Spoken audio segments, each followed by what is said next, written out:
ನಮಸ್ಕಾರ ಸರಿತಾ ಲೈಫ್ ಸ್ಟೈಲ್ಗೆ. ಇವತ್ತು ಬೆಳಗಿನ ಜಾವ 4 ಗಂಟೆಗೆ ಎದ್ದು ಮನೆಯೆಲ್ಲ ಕ್ಲೀನ್ ಮಾಡಿ ತರಕಾರಿ ಉಪ್ಪಿಟ್ಟು ಮತ್ತು ತರಕಾರಿ ಬೇಳೆ ಸಾಂಬಾರು ಮಾಡಿಡ್ತಾ ಇದ್ದೀನಿ. ದಕ್ಷತಾ ಇಷ್ಟೊತ್ತಲ್ಲಿ ಎದ್ದೆ ಬೇಗ ಏನಕ್ಕೆ ಅಂಥೇಳಿ ನಾನೇ ಕ್ಲೀನ್ ಮಾಡಿಕೊಂಡೆ. ಮನೆಯೆಲ್ಲ ಕ್ಲೀನ್ ಮಾಡಿ ಸ್ನಾನ ಮಾಡ್ಕೊಂಡ್ಬಂದು ರೆಡಿಯಾಗಿ ದೇವ್ರಿಗೆ ದೀಪ ಹಚ್ಚಿದ್ದೀನಿ. ಟೈಮ್ ಬಂದು ಈಗ 5:15. ನಾನಿವತ್ತು ಹೊರಗಡೆ ಹೋಗ್ತಾ ಇದ್ದೀನಿ ಒನ್ ಡೇ ಟ್ರಿಪ್ಪಿಗೆ. ನಮ್ಮನೆ ಪಕ್ಕದಲ್ಲಿರೋಂಥ ನನ್ನ ಫ್ರೆಂಡೂ ಅಲ್ಲಿರೋದ್ರಿಂದ ಅವ್ರನ್ನೂ ಜೊತೆಲಿ ಕರ್ಕೊಂಡು ಹೋಗ್ತಾ ಇದ್ದೀನಿ. ನಾವು ಹೋಗೋಷ್ಟರಲ್ಲಿ ಆಗಲೇ ಬಸ್ ಬಂದ್ಬಿಟ್ಟಿತ್ತು. ಬಸ್ ಬಂದು ಬಸ್ಸಿಗೆ ಪೂಜೆ ಮಾಡಿದ್ದಾರೆ. 2 ಬಸ್ ಜನ ಹೊರಟಿದ್ದೀವಿ ನಾವು ಫ್ರೆಂಡ್ಸ್ಗಳು. ನಾನು ಹೋಗೋಷ್ಟರಲ್ಲಿ ನನ್ನ ಸ್ನೇಹಿತರೊಬ್ಬರು ನಮಗೆ ಸೀಟ್ನ ಹಿಡ್ಕೊಂಡಿದ್ರು. ಯಾಕೆಂದರೆ ಅವ್ರು ಕರೆಕ್ಟಾಗಿ 5 ಗಂಟೆಗೆ ಬಂದಿದ್ರು. ನಾನು ನನ್ನ ಫ್ರೆಂಡ್ನ ಕಾಯೋದ್ರಲ್ಲಿ ಒಂದು 15 ನಿಮಿಷ ಲೇಟ್ ಆಯಿತು. ಅವ್ರ ಸೀಟ್ನ ಹಿಡ್ಕೊಂಡಿದ್ರು. ನಿಜವಾಗ್ಲೂ ಇದರಲ್ಲಿ ಒಂದು ನಮ್ಮ ಕ್ಲಬ್ ಮೆಂಬರ್ ಏನು ಮಾಡಿದ್ದಾರೆ, ನಿಮ್ಮ ಯಜಮಾನ್ರ ಹೆಸರು ಮತ್ತು ಫೋನ್ ನಂಬರ್ನ ಬರಿಬೇಕು ಅಂಥೇಳಿ ಬರೆಸ್ಕೊಂಡ್ರು. ಯಾಕೆಂದರೆ ಏನೇ ಒಂದು ಅನಾಹುತ ಆದ್ರೂ ಇರಲಿ ಅಂಥೇಳಿ ಅದೊಂದು ನನಗೆ ಖುಷಿ ಆಯಿತು. ನಾವಿವಾಗ ನೋಡಿ ಎಷ್ಟು ಚೆನ್ನಾಗಿ ಸೂರ್ಯ ಉದಯ ಆಗ್ತಾ ಇದೆ. KR ನಗರ ಅರ್ಕೇಶ್ವರ ದೇವಸ್ಥಾನಕ್ಕೆ ಬಂದ್ವಿ. ಇಲ್ಲಿ ಸ್ವಲ್ಪ ಕೆಲಸನೂ ನಡೀತಾ ಇದೆ. ಇಷ್ಟು ಬೇಗ ದೇವಸ್ಥಾನ ಓಪನ್ ಇರಲಿಲ್ಲ. ಆ ಕಾರಣಕ್ಕೆ ಆಚೆಯಿಂದನೇ ನಮಸ್ಕಾರ ಮಾಡಿಕೊಂಡು ಇವಾಗ ಇಲ್ಲಿಂದ ಹೊರಡ್ತಾ ಇದ್ದೀವಿ. ಇವಾಗ ಇಲ್ಲಿ ಬಸ್ಸು ನಾವು ಫಸ್ಟ್ ಹೋಗ್ತಾ ಇರೋದು. ಇದಾದಮೇಲೆ ನಮ್ಮ ಹೊಳೆನರಸೀಪುರದಲ್ಲಿರೋಂಥ ಲಕ್ಷ್ಮೀ ನರಸಿಂಹಸ್ವಾಮಿ ದೇವಸ್ಥಾನಕ್ಕೆ.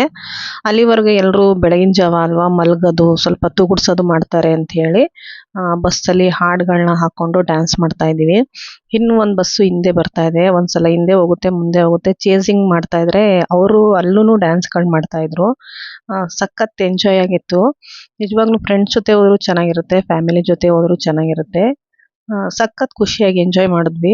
ನಾವು ಹಾಡು ಹೇಳಿ ಡ್ಯಾನ್ಸ್ ಮಾಡ್ಕೊಳ್ಳೋಷ್ಟರಲ್ಲಿ ಅದು ಹೆಂಗೆ ದೇವಸ್ಥಾನ ಬಂತು ಅಂತಲೇ ಗೊತ್ತಿಲ್ಲ. ಇಲ್ಲಿ ದೇವಸ್ಥಾನದೊಳಗಡೆ ಹೋದರೆ ದೇವ್ರದ್ದು ಏನೂ ನಾವು ಫೋಟೋ ವಿಡಿಯೋ ಮಾಡೋಂಗಿಲ್ಲ ಅಂತ ಹೇಳಿದ್ರು. ಸರಿ ಅಂತ ಹೇಳ್ಬಿಟ್ಟು ನಾವೆಲ್ಲ ಭಕ್ತಿಯಿಂದ ನಮಸ್ಕಾರ ಮಾಡಿ ಆಚೆ ಬಂದ್ವಿ. ಆಚೆ ಬಂದಾಗ ನಮ್ಮ ಕ್ಲಬ್ ಮೆಂಬರ್ಸ್ಗಳು ಕಾಫಿ, ಟೀ ಮತ್ತು ಮಧ್ಯಾಹ್ನದ ಊಟನ ಅವರು ರೆಡಿ ಮಾಡಿ ಬಸ್ಸಲ್ಲಿ ಇಡ್ಸ್ಕೊಂಡಿದ್ರು. ತಿಂಡಿ ಒಂದನ್ನು ನೀವು ತೊಗೊಬನ್ನಿ ಅಂತ ಹೇಳಿದರು. ಹಂಗಾಗಿ ನಾನು ಬಾತು ಮಾಡ್ತಾನೆ ಇರ್ತೀನಿ ಮತ್ತು ಚಪಾತಿ ಹಿಂದಿನ ದಿನ ಮಾಡಿದ್ದೆ ಅಂತ ತರಕಾರಿ ಉಪ್ಪಿಟ್ಟನ್ನ ಮಾಡಿಕೊಂಡೆ, ಗುರುವಾರ ಬೇರೆ ಇದ್ದಿದ್ದರಿಂದ. ಕಾಫಿ, ಟೀ ಎರಡೂ ಇತ್ತು. ಯಾರಿಗೆ ಯಾವ್ದು ಬೇಕಿರೋ ತೊಗೊಳ್ಳಿ ಅಂತ ಹೇಳಿದರು. ನಾನು ಕಾಫಿ ಕುಡಿದೆ, ನನ್ನ ಫ್ರೆಂಡ್ ಟೀ ಕುಡಿದ್ರು. ಇವಾಗ ಇಲ್ಲಿಂದ ನಾವು ಹೊರಡ್ತಾ ಇದ್ದೀವಿ. ನಾವಿವಾಗ ಬಂದಿದ್ದು ಇದು 3ನೇ ದೇವಸ್ಥಾನ, ಬೆಟ್ಟದ ರಂಗನಾಥ ಸ್ವಾಮಿ ದೇವಸ್ಥಾನ. ಇದು ಹಾಸನ್ಗೂ ಹೊಳೆನರಸೀಪುರಕ್ಕೂ ಮಧ್ಯ ಬರುತ್ತೆ. ಇದನ್ನು ದೇವೇಗೌಡರು ಮನೆ ದೇವರು ಅಂತಲೂ ಹೇಳ್ತಾರೆ. ನಾವು ಹೋದಾಗ ಬಾಗಿಲು ತೆಗ್ದಿರಲಿಲ್ಲ. ಆಮೇಲೆ ಯಾರೋ ಹೇಳಿದ್ರು ಅಂಥೇಳಿ ಪುರೋಹಿತರು ಬಂದು ಬಾಗಿಲು ತೆಗೆದ್ರು. ನೋಡಿ ಎಷ್ಟು ಚೆನ್ನಾಗಿದೆ. ದೊಡ್ಡ ಬಂಡೆ ಕೆಳಗಡೆ ರಂಗನಾಥ ಸ್ವಾಮಿದು ಮುಖ ಮಾತ್ರ ಕಾಣ್ತಾ ಇದೆ. ಇವಾಗ ಮೂಡ್ತಾ ಇರೋದು. ತುಂಬಾ ಒಂಥರ ಮೈಯೆಲ್ಲ ಜುಮ್ ಅಂದ್ಬಿಡ್ತು ಅದನ್ನು ನೋಡಿ. ಇದು ಆಚೆ ಕಡೆ ಉತ್ಸವ ಮೂರ್ತಿ. ಚೆನ್ನಾಗಿ ಪೂಜೆ ಎಲ್ಲ ಮುಗಿಸ್ಕೊಂಡು ಆಚೆ ಬಂದು ನಾವೀಗ ಫೋಟೋಗಳು ತಗೊಂಡು. ಇದು 4ನೇ ದೇವಸ್ಥಾನ, ಬೇಲೂರು ಚೆನ್ನಕೇಶ್ವರ ದೇವಸ್ಥಾನ. ನಿಜವಾಗ್ಲೂ ನಾನು ನೋಡೇ ಇರಲಿಲ್ಲ.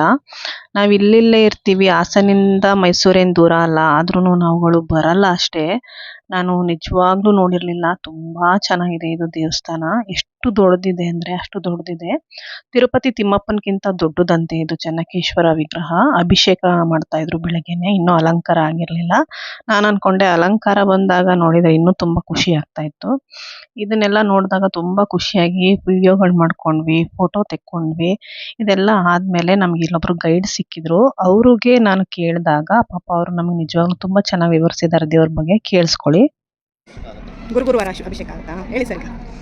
ಈ ದೇವಸ್ಥಾನ ಪ್ರಾರಂಭ ಆಗಿದ್ದು ಕ್ರಿಸ್ತ ಶಕ 1117ರಲ್ಲಿ, ಪೂರ್ಣಗೊಂಡಿದ್ದು 1220ಕ್ಕೆ. ಈ ದೇವಸ್ಥಾನ ಕಟ್ಟಕ್ಕೆ 103 ವರ್ಷ ಕಿತ್ತನೆ ಕೆಲಸ ಆಗಿದೆ. ಈ ದೇವಸ್ಥಾನ ಕಟ್ಟಿ 907 ವರ್ಷ ಆಗಿದೆ. ಈ ಗುಡಿ ಕಟ್ಟಕ್ಕೆ ವಿಶೇಷ ಅಂತಂದರೆ ಹೊಯ್ಸಳ ರಾಜ ವಿಷ್ಣುವರ್ಧನ ಮಹಾರಾಜ ತಲಕಾಡು ಕುಲತುಂಗ ಅಂತ ಚೋಳ ರಾಜನ ಸೋಲಿಸ್ತಾನೆ. ಆ ಸೋಲಿಸಿದ ಸವಿನೆನಪಿಗೋಸ್ಕರ ವಿಷ್ಣು ದೇವಸ್ಥಾನಗಳನ್ನು 5 ದೇವಸ್ಥಾನ ಪ್ರಾರಂಭ ಮಾಡ್ತಾರೆ. ಪಂಚನಾರಾಯಣ ಟೆಂಪಲ್ ಅಂತ. ಮೊದಲಿಗೆ ಬೇಲೂರಿನ ವಿಜಯನಾರಾಯಣ, ತಲಕಾಡಿನ ಕೀರ್ತಿನಾರಾಯಣ, ಮೇಲುಕೋಟೆ ಶಿವನಾರಾಯಣ, ಗದಗಿನ ವೀರನಾರಾಯಣ, ತೊಂಡೂರಿನ ನಂಬಿನಾರಾಯಣ ಅಂತ. ಈ ದೇವರ ಮೂಲ ಹೆಸರು ವಿಜಯನಾರಾಯಣ ಅಂತ. ಈ ಲೋಕಲ್ ಪೀಪಲ್ಸ್ ಎಲ್ಲ ಚೆನ್ನಕೇಶವ ಅಂತ ಕರೀತಾರೆ. ಚಂದಾಂಗ ಒಂದು ಸುಂದರವಾದ ಮೂರ್ತಿ. ಕೇಶವ ಅಂದರೆ ವಿಷ್ಣುಗೆ 1000 ಆಸೆ ಇದೆ. ಮೊದಲ ಹೆಸರು ಕೇಶವ ಅಂತ. ಗಂಡು ವಿಗ್ರಹಕ್ಕೆ ಹೆಣ್ಣಿನ ಅಲಂಕಾರ ಮಾಡ್ತಾರೆ, ಮೊಯ್ನಿ ಅಲಂಕಾರ, ಜಗನ್ ಮೊಯ್ನಿ ಅಲಂಕಾರ ಮಾಡ್ತಾರೆ. ಮನೆಗೆ ಕುಂಕುಮ ಇದೆ, ಮೂಗಿಗೆ ಮೂಪಟ್ಟಿದೆ, ಕಿವಿಗೆ ಬೆಂಡೋಲ ಇದೆ, ಕೊರಳಿಗೆ ಕಂಠ್ಯಾರ ಪದಕ ಇದೆ, ಸೊಂಟಕ್ಕೆ ಡಾಬು ಕತ್ತಿದೆ, ಕೈ ತುಂಬ ಬಳೆಗಳಿದೆ, ಕಾಲಿಗೆ ಗಿಚ್ಚೆ, ಕಾಲಿಗೆ ಕಡಗ ಇದೆ, ಶಂಖ ಚಕ್ರ ಗದಾ ಪದ್ಮನಾಭ ಈಗೆಲ್ಲ ಬೆಳ್ಳಿ ಅಲಂಕಾರ. ಯುಗಾದಿ ಟೈಮಲ್ಲಿ 40 kg ಬಂಗಾರ ಹಾಕ್ತಿದ್ದೀವಿ.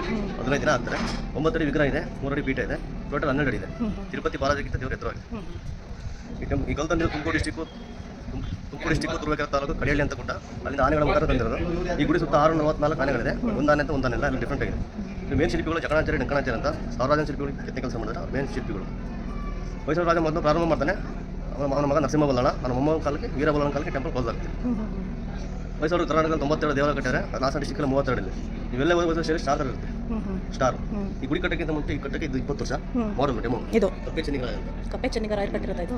ವಿಗ್ರಹ ಕೆತ್ತನೆ ಕೆಲಸ ಮಾಡಬೇಕಾದ್ರೆ ಅಪ್ಪ ಮಗುಗೆ ಜಗಣಾಚಾರ್ಯ ಡಂಕಣಾಚಾರ್ಯ ಅಂತ ವಾದ ಯೋಚನೆ ನಡೆಯುತ್ತೆ. ಆ ವಿಗ್ರಹದಲ್ಲಿ ದೋಷ ಇದೆ ಅಂತ ಹೇಳ್ತಾರೆ. ಆ ಬಾಡಿಗೆಲ್ಲ ಗಂಧ ಹತ್ತಾರೆ. ಅವರಪ್ಪ ಕೈ ಕಟ್ ಮಾಡ್ಕೊಂತ ವಾದ ಮಾಡ್ತಾರೆ, ಮಗ ಶಿರಛೇದನ ಮಾಡ್ಕೊಂತ ವಾದ ಮಾಡ್ಕೊಂತಾರೆ. ಆ ಬಾಡಿ ಎಲ್ಲ ಗಂಧ ಹತ್ತಾರೆ, ಎಲ್ಲ ಭಾಗ ಮಾಡ್ಕೊತ ಹೊಟ್ಟೆ ಭಾಗ ಮಾಡಲ್ಲ. ವಿಗ್ರಹಕ್ಕೆ ಮುಳ್ಳಿಟ್ಟು ಹೊಡೆದಾಗ ಆ ಹೊಟ್ಟೆ ಒಳಗಡೆ ಕಪ್ಪೆ ನೀರು ಮರಳಿರ್ತದೆ. ಅದನ್ನು ಹಿಂದೂ ಪುರಾಣದಲ್ಲಿ ಭಿನ್ನಗಳು ಪೂಜೆ ಮಾಡಲ್ಲ, ಅದನ್ನೆಲ್ಲ ಭೂಗತ ಮಾಡಿ ಶಾಂತಿಕೇಶವ ಅಂತ ಮತ್ತೆ ಪ್ರತಿಷ್ಠಾಪನೆ ಮಾಡ್ತಾರೆ. ಹೊಯ್ಸಳ ನಂತರ ವಿಜಯನಗರ ಬರ್ತಾರೆ. ಲೋಕಕಾರ ಕಟ್ಟೋದಲ್ಲ ವಿಜಯನಗರ. ಕಲ್ಯಾಣ ಮಂಟಪ, ಸೋಮನಾಯಕಿ, ರಂಗನಾಯಕಿ. ಇದು ಕಲ್ಯಾಣ ಮಂಟಪನ ಸರ್? ಅದು ಮುಂದ್ಗಡೆ. ವೆಂಕಟೇಶ್ವರಿಗೆ ಇಬ್ಬರು ಪತ್ನಿಯರು ಸೋಮನಾಯಕಿ, ರಂಗನಾಯಕಿಂದ ಶ್ರೀದೇವಿ, ಭೂದೇವಿ. ಹೊಯ್ಸಳ ಸೇರಿ ಆನೆ, ಸಿಂಹ, ಕುದುರೆ ಎಲ್ಲ ಮಾಡಿದ್ದಾರೆ. ಹೊಯ್ಸಳ ಲಕ್ಷಣಗಳು ಏನಂತಂದ್ರೆ ರಾಜನಿಗೆ ಆನೆಷ್ಟು ಶಕ್ತಿ ಇರಬೇಕು, ಸಿಂಹದಷ್ಟು ಧೈರ್ಯ ಇರಬೇಕು, ಕುದುರೆಷ್ಟು ವೇಗ ಇರಬೇಕು, ಪ್ರಜೆಗಳನ್ನು ಬೆಳಿತಾರೆ ಕಾಪಾಡಬೇಕು ಅಂತ. ಅದು ವಿಜಯ ದೀಪಸ್ತಂಭ ಅಂತಲೇ ಕಡೆ 32 ಉದ್ದ ಇದೆ, 20 ಕೆಜಿ ತೂಕ ಇದೆ. ದೀಪ ಹಚ್ತಾರ ಸರ್ ಅಲ್ಲಿ? ದೀಪ ಇದೆ ಮೇಲೆ. ಇದೆಯಾ? ಈಗ ಉರಿತಾ ಇದೆಯಾ? ಇಲ್ಲ ಉರಿತಾ ಇದೆ, ಇಟ್ಟಿದ್ದಾರೆ ಮೇಲೆ. 20 ಕೆಜಿ ತೂಕ ಇದೆ. ಅದಕ್ಕೆ ಏನು ಸಪೋರ್ಟ್ ಹಾಗೆ ನಿಲ್ಲಿಸಿರೋದಕ್ಕೆ. ಸಮುದ್ರ ಮಟ್ಟದಿಂದ ಈ ಪ್ರದೇಶ 3 ಫುಟ್ ಎತ್ತರ ಇದೆ. ಅಂದ್ರೆ 3 ಮೂಲೆ ಕೂತಿದೆ, 1 ಮೂಲೆ ಕೂತಿಲ್ಲ. ಈಗ ಸಹ ಪೇಪರ್ ಕಟ್ಟಿ ಪಾಸ್ ಆಗುತ್ತೆ. ಹೌದಾ? ಏನು ಫಿಕ್ಸ್ ಮಾಡಿಲ್ಲ, ಹಾಗೆ ನಿಂತಿರೋದು ಒಂದೇ ಕಲ್ಲು. ಒಂದೇ ಕಲ್ಲು. ತುಂಬ ಚೆನ್ನಾಗಿ ನಮಗೆ ದೇವಸ್ಥಾನದ ಬಗ್ಗೆ ತಿಳಿಸ್ಕೊಟ್ರು. ಇದಾದ್ಮೇಲೆ ನಾನು ಬಂದು ಆ ಕಡೆಯಿಂದ ನೋಡೋಷ್ಟರಲ್ಲಿ ನಮ್ಮ ಫ್ರೆಂಡ್ಸ್ ಎಲ್ಲ ಹತ್ಬಿಟ್ಟಿದ್ರು ಬಸ್ಸು. ನನ್ನ ಜೊತೆಲಿದ್ದ ಫ್ರೆಂಡ್ ಮಾತ್ರ ಒಂದು 4 ಜನ ಇದ್ರು. ಇದು ನೋಡಿ ಒಂದು ದೊಡ್ಡ ಕಲ್ಯಾಣಿ, ತುಂಬ ಚೆನ್ನಾಗಿದೆ. ಇವಾಗ ನಾವು ಮುಂದಿನ ದೇವಸ್ಥಾನ ಬೇಲೂರಿಗೆ ಹೋಗ್ಬೇಕು. ಅಲ್ಲ ಸಾರಿ, ಹಳೇಬೀಡಿಗೆ ಹೋಗ್ಬೇಕು. ಇವಾಗ ಬೇಲೂರ್ದಾಗಿದೆ.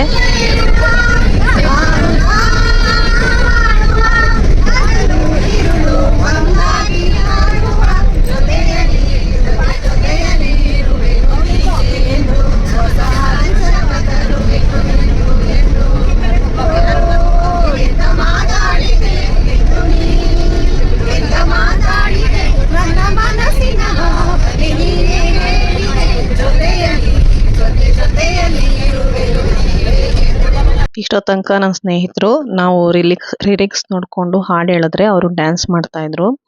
ಇವಾಗ ನಾವು ಹಳೇಬೀಡು ದೇವಸ್ಥಾನಕ್ಕೆ ಬಂದಿದ್ದೀವಿ. ಇದು ತುಂಬ ಪ್ರಶಾಂತವಾಗಿದೆ ದೇವಸ್ಥಾನ. ನಿಜವಾಗ್ಲೂ ಒಂಥರ ಈ ಬೆಳಗ್ಗೆನೆ ಹೋದಾಗ ಅಥವಾ ಸಂಜೆ ಹೋದಾಗ ಆರಾಮ್ ಅನ್ಸುತ್ತೆ. ತುಂಬ ಚೆನ್ನಾಗಿದೆ. ಈಗ ಒಳಗಡೆ ಹೋಗಿ ದೇವ್ರ ದರ್ಶನ ಮಾಡ್ಕೊಂಡು ಬರೋಣ. ಹಳೇಬೀಡು ಕೇದಾರೇಶ್ವರ ದೇವಸ್ಥಾನ. ಸದಾ ಶಿವಲಿಂಗಂ ಸೇವಸುನೀತವರಾಜಿತಲಿಂಗಂ ರಾವಣದರ್ಪ ವಿನಾಶನಲಿಂಗಂ ತತ್ಪ್ರಣಮಾಮಿ ಸದಾ ಶಿವಲಿಂಗಂ. ದೇವರ ದರ್ಶನ ತುಂಬಾ ಚೆನ್ನಾಗಾಯ್ತು. ದೇವ್ರನ್ನ ವಿಡಿಯೋ ಮಾಡಬಾರ್ದು ಅಂತ ಹೇಳಿದ್ರು. ಸರಿ ಅಂತ ಹೇಳಿ ನಮಸ್ಕಾರ ಮಾಡ್ಕೊಂಡು ಬಂದ್ವಿ. ಇಲ್ಲಿ ಆಚೆ ಕಡೆ ತೋರಿಸ್ತಾ ಇರೋದು ಈ ದೇವಸ್ಥಾನಕ್ಕೆ ಸಂಬಂಧಿಸಿದಂಗೆ ಅಲ್ಲಿ ಮ್ಯೂಸಿಯಂ ಇದೆಯಂತೆ, ಹೋಗಿ ನೋಡಿ ಅಂತ ಹೇಳಿದ್ರು. ನಮಗೆ ನಿಜವಾಗ್ಲೂ ಒಂದು ದಿನದಲ್ಲಿ ಅಲ್ಲಿ ನಿಜವಾಗ್ಲೂ ಹೋಗಕ್ಕಾಗಲ್ಲ. ಈ ಒಂದು ದೇವಸ್ಥಾನನೇ ಬೆಳಗಿನ ಸಂಜೆವರೆಗ ನೋಡ್ಬೇಕು, ಅಷ್ಟು ಇದೆ ಇಲ್ಲಿ ತಿಳ್ಕೊಳ್ಳೋ ಅಂಥದ್ದು.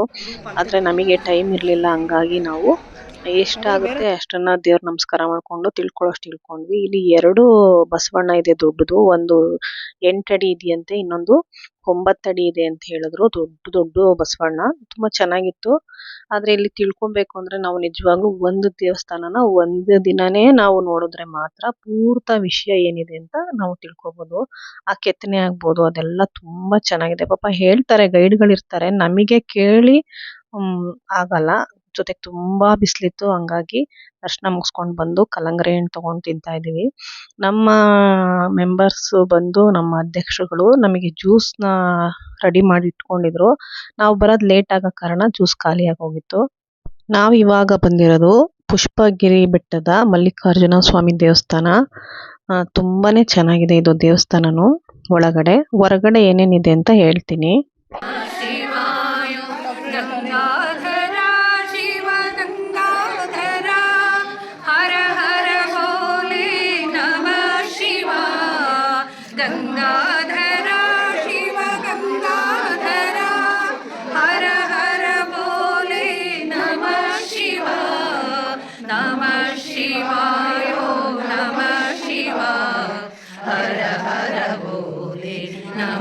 ಶಿವಾಯ ಕೋಟೇಶ್ವರ ಶಿವ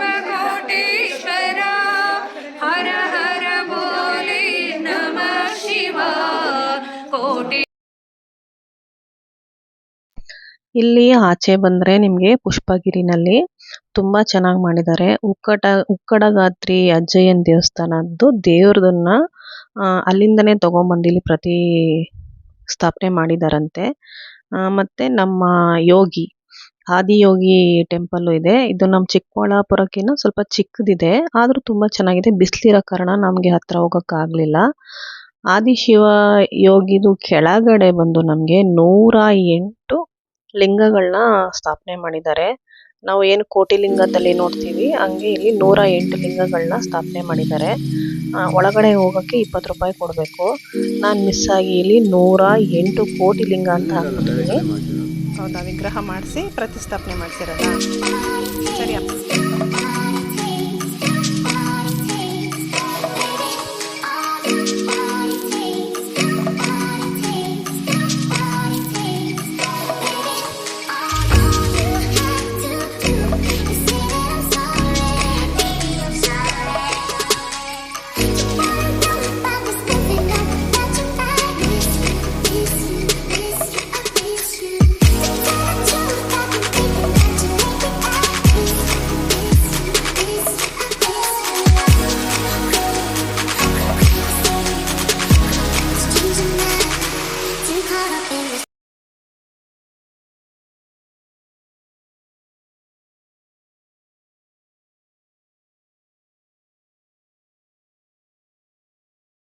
ನಾವಿವಾಗ ಒಂದು ಟೆಂಪಲ್ ಹತ್ರ ಬಂದಿದ್ದೀವಿ. ಇಲ್ಲೇನಿಲ್ಲ, ಒಂದು ಶಿವನ ಲಿಂಗ ಇತ್ತು. ಆಚೆ ಕಡೆ ನಮಗೆ ಊಟದ್ದು ಎಲ್ಲ ರೆಡಿ ಮಾಡ್ತಾಯಿದ್ರು. ತುಂಬ ಚೆನ್ನಾಗಿತ್ತು ಊಟ. ನಮಸ್ಕಾರ ಮಾಡ್ಕೊಂಡು ಊಟ ಮಾಡ್ತಾಯಿದ್ದೀವಿ. ಬಾತು, ಮೊಸರನ್ನ, ಮೊಸರು ಬಜ್ಜಿ, ಒಂದು ವಡೆ, ಜಾಮೂನು ಮತ್ತು ಬಾಳೆಹಣ್ಣಿತ್ತು. ನಾವಿವಾಗ ಇಲ್ಲಿ ಊಟ ಮುಗಿಸ್ಕೊಂಡು ವೀರನಾರಾಯಣ ಸ್ವಾಮಿ ದೇವಸ್ಥಾನ, ಬೆಳವಾಡಿ, ಚಿಕ್ಕಮಗಳೂರು ಜಿಲ್ಲೆ ಅಂತ ಅನಿಸುತ್ತೆ, ಅಲ್ಲಿಗೆ ಹೋಗ್ತಾಯಿದ್ದೀವಿ. ಇಲ್ಲಿ ಬಂದಾಗ ನಮಗೆ ಇನ್ನೂ ದೇವಸ್ಥಾನ ಓಪನ್ ಇರಲಿಲ್ಲ. ಅಲ್ಲಿಂದ ಇಲ್ಲಿಗೆ ಬರೋಷ್ಟ್ರಲ್ಲಿ 1 ಗಂಟೆ ಆಯಿತು. ಹಂಗಾಗಿ ಎಲ್ಲರೂ ಸ್ವಲ್ಪ ಬಿಸಿಲಿದ್ದಿದ್ದರಿಂದ ಕಬ್ಬಿನ ಜ್ಯೂಸ್ ಕುಡಿಯೋಣ, ಅಷ್ಟರಲ್ಲಿ ದೇವಸ್ಥಾನ ಓಪನ್ ಆಗುತ್ತೆ ಅಂತೇಳಿ ಕಬ್ಬಿನ ಜ್ಯೂಸ್ ಕುಡಿತಾ ಇದ್ದೀವಿ. ನಾವು ಕಬ್ಬಿನ ಜ್ಯೂಸ್ ಕುಡಿದು ಬರೋಷ್ಟರಲ್ಲಿ ಪುರೋಹಿತರನ್ನ ಯಾರೋ ಹೋಗಿ ಕರೆದ್ರಂತೆ, ತುಂಬ ಜನ ಬಂದಿದ್ದಾರೆ, ಹೋಗಿ ದೇವಸ್ಥಾನ ಓಪನ್ ಮಾಡಿ ಅಂಥೇಳಿ. ಹಾಗಾಗಿ ಪುರೋಹಿತರು ಬಂದು ಬಾಗಿಲು ತೆಗೆದ್ರು. ವೀರನಾರಾಯಣ ಸ್ವಾಮಿ ತುಂಬ ಚೆನ್ನಾಗಿದೆ. ಮತ್ತು ಎಡಕ್ಕೆ ವೇಣುಗೋಪಾಲನೂ ಇದೆ, ಮತ್ತು ಬಲಕ್ಕೆ ನಮ್ಮ ನರಸಿಂಹಸ್ವಾಮಿನೂ ಇತ್ತು.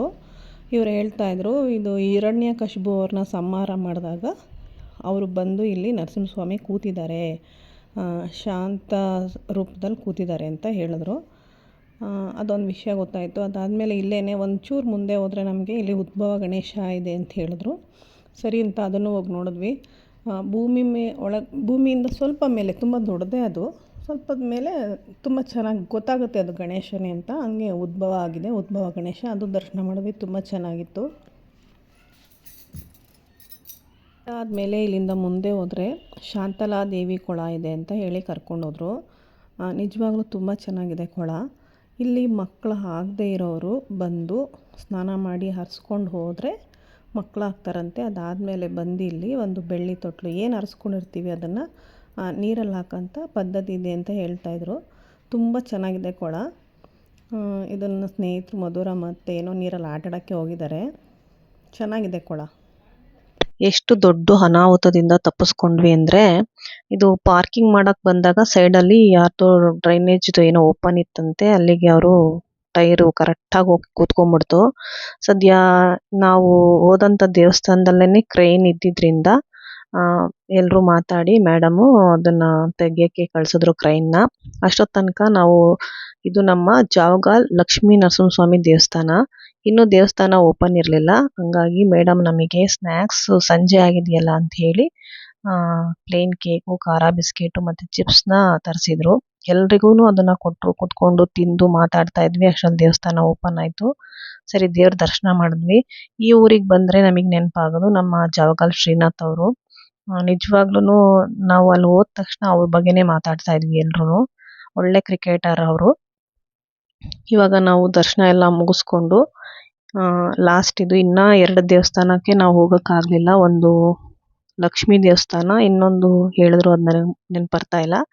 ಆ 2 ದೇವಸ್ಥಾನ ನಮಗೆ ಮಿಸ್ ಆಯಿತು. ಯಾಕೆಂದರೆ ಬಸ್ದು ಸ್ವಲ್ಪ ತೊಂದರೆ ಆಯಿತು. ಜೊತೆಗೆ ನಾವೆಲ್ಲರೂ 2 ಬಸ್ಸು ಜನ ಹತ್ತಿ ಇಳಿಯೋಷ್ಟರಲ್ಲಿ ಕೆಲವು ಕಡೆ ಲೇಟ್ ಆಗುತ್ತೆ. ಜೊತೆಗೆ ನಮ್ಮ ವೀರನಾರಾಯಣ ಸ್ವಾಮಿ ದೇವಸ್ಥಾನದ ಹತ್ರ ನಮಗೆ ತುಂಬ ಕಾದ್ಬಿಟ್ವಿ.